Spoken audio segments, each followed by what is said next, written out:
ఈ సమయంలో మన తల్లిగారు గురించి మన పాపగారు శోభిలే పాప మన తల్లిని చూసినట్టే ఉంటుంది.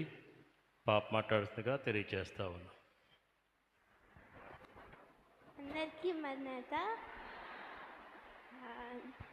నా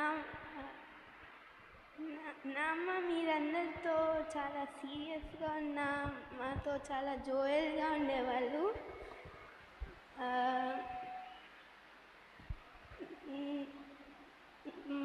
నేను ఎప్పుడైనా చాలా సాడ్గా ఉన్నా కానీ ఫస్ట్ నా ప్రాబ్లమ్స్ కానీ ఏమైనా షేర్ చేసుకోవడానికి ఫస్ట్ నా అమ్మ దగ్గరికే వెళ్ళేదాన్ని. నేను ఏడుస్తుంటే ఫస్ట్ ఏమనేవాళ్ళంటే, నా అమ్మ కూడా కళ్ళల్లో నీళ్ళు పెట్టేసుకొని, నువ్వు ఏడవకు, నువ్వు ఏడిస్తే నాకు ఏడుపు వచ్చిద్ది, నాకు ఎవరైనా ఏడవటం చూస్తే నాకు ఏడుపు వచ్చిద్ది అంటూ చెప్తూ ఉండేవాళ్ళు. సో అందరితో మంచిగా ఉండేవాళ్ళు. నా ఫేవరెట్ మెమరీ నా అమ్మతో ఏంటంటే, ఒకరోజు నైట్ అందరు పడుకున్నారు. నా అమ్మ మీటింగ్కి వెళ్ళి వస్తుంటే నేను చాలాసేపు వెయిట్ చేస్తూ నైట్ పడుకోలేదు.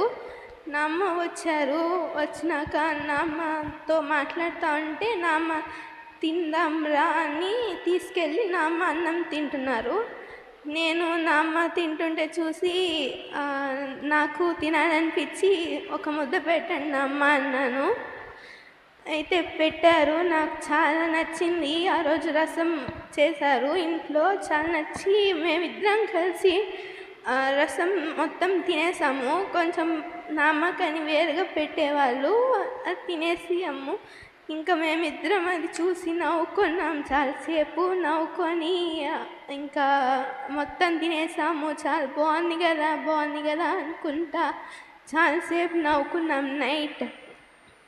ఇంకా అలానే చాలా ఎవరైనా గెస్ట్ వచ్చినా కానీ నాకంత వాళ్ళు నచ్చకపోతే, నా అమ్మ వాళ్ళు నాకంత నచ్చరు నా అమ్మ అంటే, అవునరా నాకు అంతగా నచ్చరు కానీ మనం ఏం చేస్తాము, అందరితో మంచిగా మాట్లాడాలి కదా.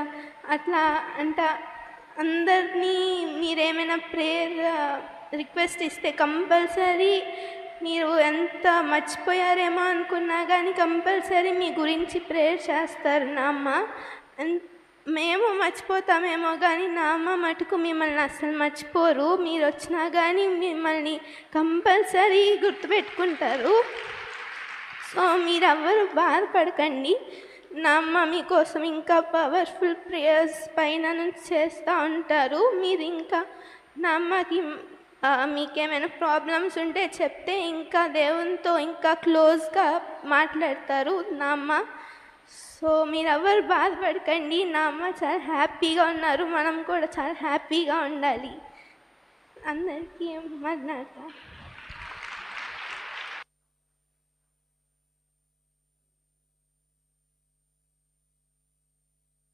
హలో, పెద్దమ్మగారు లేరు అని అనుకుంటున్నాం అందరం. ఇప్పుడు మాట్లాడిన పాపే మన పెద్దమ్మగారు.